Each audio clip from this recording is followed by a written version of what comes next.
పౌలు చక్కగా చెబుతున్నాడు, ప్రేమ డంబముగా ప్రవర్తించదు. డంబం అంటే ఏంది? డబ్బాలు కొట్టుకునే స్థితి.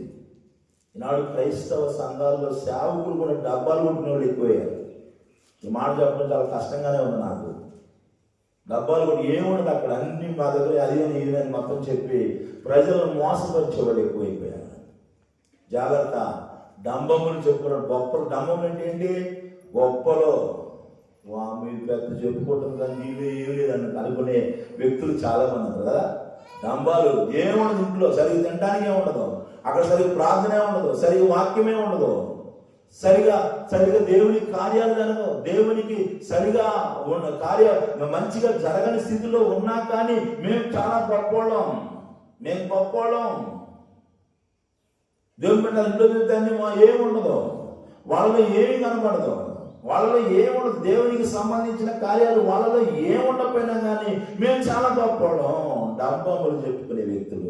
ఈరోజు గొప్పలు చెప్పుకునే వ్యక్తులు నమ్మమాకండి. మీరు మాకు అది ఉంది, మా దగ్గరకు ఇది జరిగింది, మేము ఎట్లా చేస్తాం, అట్లా చేస్తాం, ఎట్లా చేస్తాం, మా ప్రార్థన గట్టిది, మా వాక్యం దూసుకుపోయింది,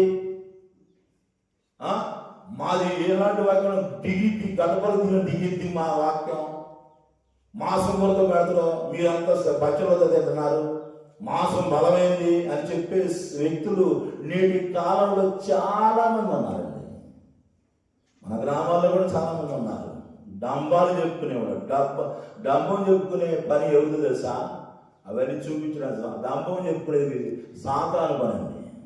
యేసయ్య ఎక్కడైనా డంబం చెప్పుకున్నాడా? ఎక్కడ కూడా ఆయన డబ్బులు కొట్టుకోలేదు ఆయన. ఈరోజు డబ్బులు కొట్టేవాళ్ళు సేవకులు డబ్బులు కొడుతున్నారు, సంఘస్థులు డబ్బులు కొడుతున్నారు.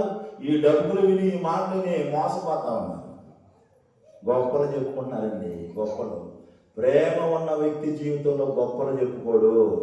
నేను ఎలాంటి దాన్ని, నేను మా ఆయన ఎలాంటి వాడు, మా కుటుంబం ఎలాంటిది, మా కుటుంబం పరిశుద్ధంగా ఉంటుంది, మా కుటుంబం మంచిది, మా సంఘమే మంచిది. ఈ మధ్య ఒక వార్త విన్నాను, ఈ అయ్యగారిని అభిషేకించినాను. వీళ్ళ దగ్గర నుండి మరి ఆయన ఇచ్చారో ఈ దేవుడికి ఏమి ఇచ్చారో నాకు తెలియదు. మా అయ్యగారిని అభిషేకించారో పంపించున్నాను. మరి మిగతా వచ్చిన వాళ్ళు ఎవరు? గొప్పని.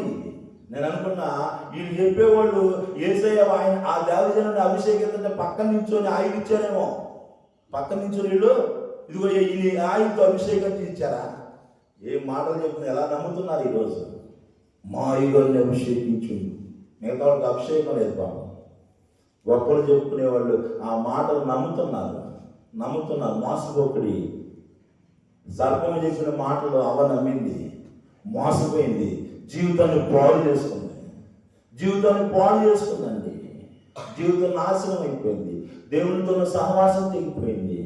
దేవుని సన్నిధిలో సమృద్ధి కలిగిన స్థలంలో నుంచి త్రోసివేయబడ్డారండి, నెట్టివేయబడ్డారు. జాగ్రత్త. గొప్పలు చెప్పే వాళ్ళ మాటలు నువ్వు పోతే నీ పని దెబ్బే. ఏమవుతుంది? దెబ్బే అయింది. నిజంగా చెప్తున్నాను. దేవుని బిడ్డలారా, గొప్పలు చెప్పుకునే వాళ్ళు ఎక్కువ. గొప్పలు చెప్పుకున్నామంటే వాళ్ళు ఏమి లేదు, ప్రేమ లేదు. ప్రేమ లేదంటే వాళ్ళు ఏం లేదు, దేవుని ఆత్మ లేదు. దేవుని ఆత్మ ఉన్నవాళ్ళు గొప్పలు చెప్పుకోరు. ఈరోజు గొప్పలు చెప్పుకున్నట్టు అర్థం ఏంటి? మాది అట్టుంది, ఎట్టుంది, మా ప్రార్థన అంత బలమైంది, మోకాళ్ళేసి నిలబడితే ఎవడు మోకాళ్ళేసి నిలబడినా దేవుడు కార్యాలు చేస్తాడు. అది నువ్వే కాదండి. ఎవరు నిలబడ్డా, ఎవరు ప్రార్థన చేసినా మోకాళ్ళు ఎత్తేనే నేను చేస్తానని దేవుడు ఎక్కడ చెప్పలా. మోకాళ్ళు ఎత్తే రకరత్నం నువ్వు మోకాళ్ళు వేసి ప్రార్థన చేస్తేనే నీ ప్రార్థన అంటానని దేవుడు ఎక్కడ చెప్పలా. కూర్చొని చేసినా వింటాడు, నిలబడి చేసినా వింటాడు, పడుకొని చేసినా వింటాడు, నడుచుకుని చేస్తున్నా వింటాడు, పని చేస్తున్నా వింటాడు.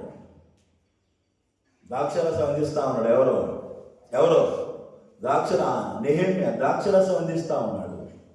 ద్రాక్షరసం అందించుకుంటూ కూడా ప్రార్థన చేస్తున్నాడు. నెహెమ్యా ఏంటి నీ మొహం మీద రసం ఉందే, ఏంటి బాధలో ఉన్నావు నువ్వు?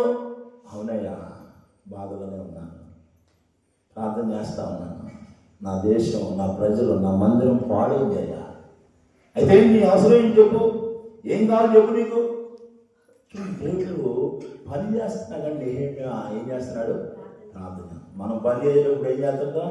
ఏందే ఎట్టుంది, ఆయన ఎట్టుంది, అసలు ఎట్టుంది, ఆయన ఎట్టుంది కదా, ఆయన అంతా అభిషేకించి పట్టుకున్నాడు. నిజమేనా? ఒకసారి ఓ దెబ్బ అయింది నీకు. ఏమండి ఏమవుద్ది? నిజంగా చాలా బాధాకరమైన విషయం. ఈరోజు ఇది చెప్పడానికి చాలా బాధగా ఉంది.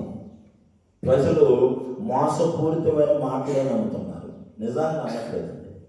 మోసపూరితమైన మాటలు, డంబములు చెప్పుకునేవాడు అసలు నమ్మకండి. అపవాది డంబాలు చెప్పే పని, గొప్పలు చెప్పుకున్నది అపవాది. యేసయ్య ఎక్కడ కూడా నేను దేవుడి దగ్గర నుంచి వచ్చిన దైవ కుమారుణ్ణి, నేను అద్భుతాలు చేస్తాను, ఆశ్చర్యమైన కార్యాలు చేస్తాను, నేను చేయేస్తే గుడ్డోళ్ళు ఎగుతుడు, నేను చేయేస్తే గుడ్డోళ్ళు ఎగుతుడు, నేను చేయేస్తే, ఈ మాటలు నమ్మి ఎక్కడెక్కడికో ఎంతో ఖర్చు పెట్టుకొని పోతున్నారు చాలా మంది ప్రజలు. మీకు తెలియదా అంటున్నాడు పౌలు. ఇక్కడ చాలా మంది అంటున్నారు దేవుడు బిడ్డలారా ఎక్కడికో పోతామన్నారు. దేవుని వాక్యం చెబుతుంది ప్రేమలో అంటే డంబం ఉన్నది, డంబముగా ప్రవర్తించరు. యేసయ్యే ఎక్కడ కూడా చనిపోయినోడు లేపినా కానీ గుడ్డోళ్ళు బాగు చేసినారా ఎవరికి చెప్పమాగరా? అవునా? పోయి మైకి పెట్టుకోనడా? ఎవరికి చెప్పవద్దని ఖండితంగా ఆజ్ఞాపించాడు. ఖండితంగా యేసయ్య ఎక్కడ చెప్పలేమో ఇలా ఆ ఊళ్ళో గుడ్డోని బాగు చేశా, ఈ ఊళ్ళో గుడ్డోని నడిపించారండి అని చెప్పలేదండి. ఎక్కడా చెప్పడు కూడా. ఆయనలో డంబాలు చెప్పుకునే, గొప్పలు చెప్పుకునే, డబ్బాలు కొట్టుకునే స్థితి ఆయనలో లేదండి. ఈరోజు చెప్పుకున్నామంటే అర్థం ఏంటంటే నీలో దేవుని ప్రేమ లేదు. దేవుని ప్రేమ లేదంటే అర్థం ఏంటంటే నీలో దేవుని ఆత్మ లేదు. దేవుని ఆత్మ లేదు. చదవడానికి ఇంకా అది ఉప్పొంగదు అంటే అమర్యాద కంటే ఏంటి? లెక్కలేని ఘనంగా ఉండదు. అది పొరుగువాడిని నీచనంగా చూడదు, అమర్యాదగా ఉండదు.